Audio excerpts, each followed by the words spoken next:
Guys இப்போ தான் duty முடிச்சுட்டு வந்ததும் பார்த்தோம் அப்படின்னா என்னோடய தம்பி வந்து ஒயிட் சுண்டல் வெள்ளை சுண்டலை வந்து நனைய போட்டிருக்கான் நேற்று நைட்டு.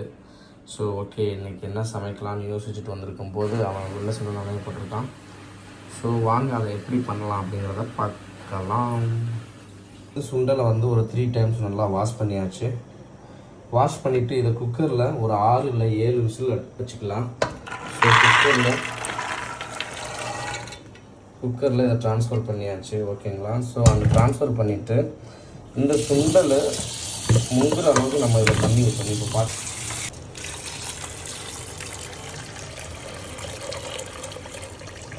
இப்போ பார்த்தீங்கனாலே தெரியும். ஸோ சுண்டல் முங்குற அளவுக்கு தண்ணி ஊற்றியாச்சு.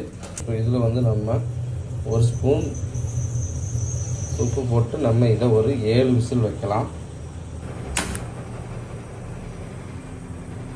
ஒரு 7 விசில் வரைக்கும் வச்சிடலாம். ஸோ இந்த கேப்பில் நம்ம என்ன பண்ணலாம் அப்படின்னா நம்ம வந்து இதுக்கு ஒரு 2 பெரிய வெங்காயம் தக்காளிலாம் நறுக்கிக்கலாம்.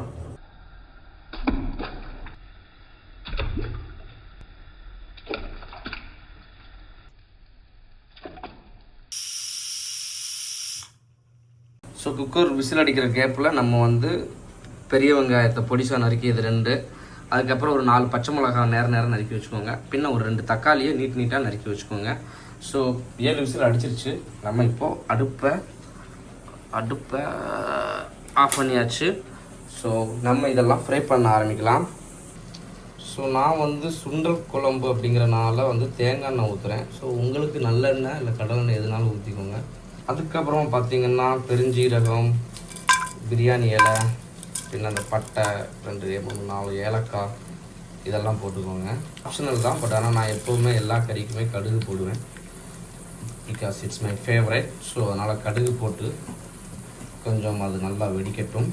இது கறி லீவ்ஸ் போட்டாச்சு. இப்போ நம்ம நறுக்கி வச்சுற வெங்காயத்தை சேர்த்துக்கலாம்.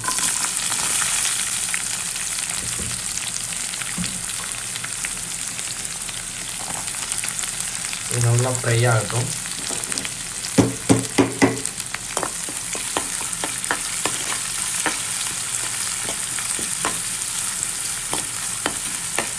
தேங்காய் எண்ணெய்க்கு அதுக்கும் பார்த்தீங்கன்னா செம்ம பயங்கரமாக ஸ்மெல் இருக்குது. ஸோ இப்போ ஒரு பார்த்தீங்க அப்படின்னா நல்லா ஃப்ரை ஆயிடுச்சு பெரிய வெங்காயம். ஸோ இந்த ஸ்டேஜில் நம்ம என்ன பண்ணுறோம்னா ஒரே ஒரு 5 இல்லை 7 வெள்ளைப்பூடு, பின்ன ஒரு 2 இன்ச்சு இஞ்சியை மிக்சியில் அரைச்சி நம்ம அதை இதோட மிக்ஸ் பண்ணிக்கலாம்.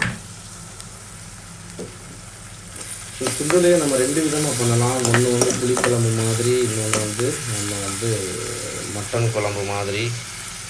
ஒரு 2 to 3 மினிட்ஸ் நல்லா ஃப்ரை பண்ணிக்கோங்க. ஸோ கீழே அந்த இதில் பிடிக்கிற மாதிரி. பச்சை மிளகா சேர்த்துக்கலாம். ஸோ 2 சேர்த்து நல்லா ஃப்ரை ஆகும். அந்த இப்போயே பார்த்தீங்க அப்படின்னா அந்த இஞ்சி பூண்டு வந்து கீழே பார்த்தீங்கன்னா தெரியும், இந்த சட்டியில் பிடிக்க ஆரம்பிச்சிருச்சு. ஸோ இப்போ பார்த்தீங்கன்னா அந்த எண்ணெயெல்லாம் மிதக்க ஆரம்பிச்சிருச்சு. அண்டுங்க பாருங்கள், அந்த இஞ்சி பூண்டு பேஸ்ட் வந்து அந்த நம்ம பேனில் வந்து அப்படியே பிடிக்க ஆரம்பிச்சிருச்சு. ஸோ இப்போது நம்ம என்ன பண்ணுவோம் அப்படின்னா நறுக்கி வச்ச தக்காளி ஆட் பண்ணிக்கலாம். நீட்டாக நான் 2 தக்காளி மீடியம் சைஸில் நறுக்கி வச்சேன். பெரிய தக்காளி இருந்தால் ஒரு தக்காளி ஓகே. மீடியம் தக்காளி 2 தக்காளியை நான் நறுக்கி வச்சேன். ஸோ இது வந்து இப்போ பார்த்தீங்கன்னா ஒரு 4 மினிட் அப்படியே ஃப்ரை பண்ணுவோம். இப்போ பார்த்தீங்க அப்படின்னா நல்லா ஃப்ரை ஆயிடுச்சு. நம்ம வெங்காயம் தக்காளி எல்லாம் செமையாக ஃப்ரை ஆயிடுச்சு. அந்த கலரை பார்த்தீங்கன்னாலே தெரியும். ஃபஸ்ட்டு ஒரு 1/2 ஸ்பூன் மஞ்சள் தூள், 1 ஸ்பூன் மிளகாய் தூள், இன்னும் வீட்டில் நீங்கள் அரைச்சி வச்சுருக்கீங்க இல்லையா குழம்பு மசாலா, அது ஒரு 2 ஸ்பூன். அண்டு 3வதாக சிக்கன் மசாலா. இது இல்லை மட்டன் மசாலா, எதுனாலும் நான்வெஜ் மசாலா சேர்த்துக்கலாம். ஏன்னா இது சிக்கன் மசாலானா சிக்கன் மசாலாங்க மட்டும் இல்லை, ஆக்சுவலி இது ஜஸ்ட்டு கரம் மசாலா. இப்போ இதை எல்லாத்தையுமே அப்படியே மிக்ஸ் பண்ணுறோம் அந்த ஆயில்லையே. நல்லா எல்லா மசாலாவையும் அப்படியே ஃப்ரை பண்ணிகிட்டே இருங்க.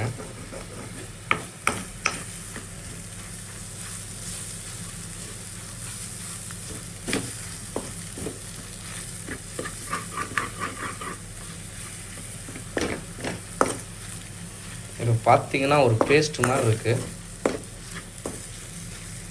இந்த சட்டியில் ஒட்டினதெல்லாம் நீங்கள் அப்புறம் தண்ணி ஊற்றியில் வந்து அது ரிட்டர்ன் வந்துடும், குழம்போட கரைஞ்சிரும். ஸோ அதனால் நீங்கள் ஃபீல் பண்ண வேண்டாம். இப்போ பார்த்தீங்கனாலே தெரியும் தான். ஸோ அது தண்ணி ஊற்றவும் வந்துடும். நீங்கள் அப்படியே நல்லா இப்போ பேஸ்ட் ஆகிடுச்சு. இப்போ நம்ம இதில் என்ன செய்வோம் அப்படின்னா, அந்த தொலியெல்லாம் ஸ்கின்னெல்லாம் தனித்தனியாக ஆயிடுச்சு. இப்போ இதை வந்து அந்த மசாலாவோட நம்ம சேர்த்துக்கலாம் வாங்க.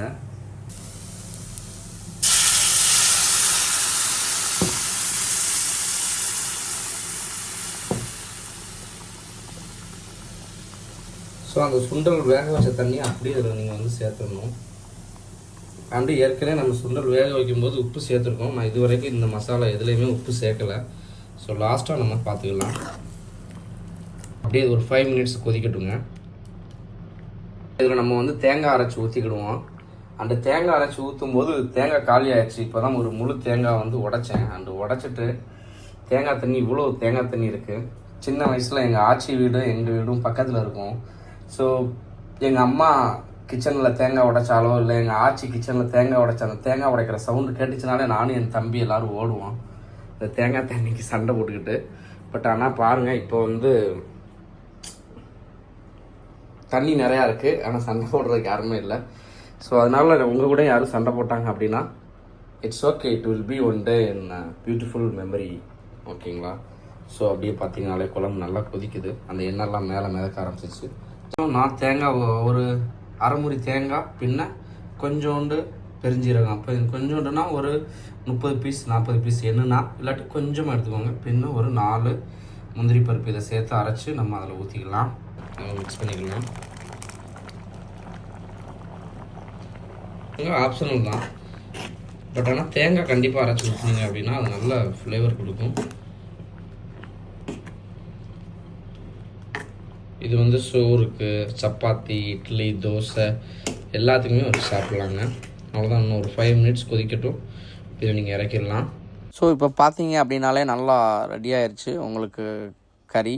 ஸோ மேலும் இது மாதிரி நிறையா வீடியோஸ் பார்க்குறதுக்கு நீங்கள் என்னோட ஃபேஸ்புக்கில் ஃபாலோ பண்ணிக்கோங்க. அண்ட் யூடியூப் சேனலில் பார்த்தீங்க அப்படின்னா கண்டிப்பாக என்ன சப்ஸ்கிரைப் பண்ணிக்கோங்க. அண்டு நீங்களும் ஏதாச்சும் டிஷ்ஷஸ் இருந்துச்சு அப்படின்னா உங்களோட லிங்க் எனக்கு கமெண்ட் பண்ணுங்கள். ஸோ நான் செஞ்சு ட்ரை பண்ணி பார்க்குறேன். Okay, bye. அண்ட் கடைசி அதில் கொஞ்சம் தேங்காய் எண்ணெய் ஊற்றிக்கோங்க. அது ஆப்ஷனல் தான், பட் ஆனால் ஊற்றுனீங்க அப்படின்னா அது இன்னும் கொஞ்சம் நல்லா டேஸ்ட்டாக ஃப்ளேவராக இருக்கும். ஸோ நீங்களும் இதை ட்ரை பண்ணி பார்த்துட்டு என்னோடய சேனலில் கமெண்ட் பண்ணுங்கள் எப்படி இருந்துச்சு அப்படின்னு சொல்லிவிட்டு. பாய்.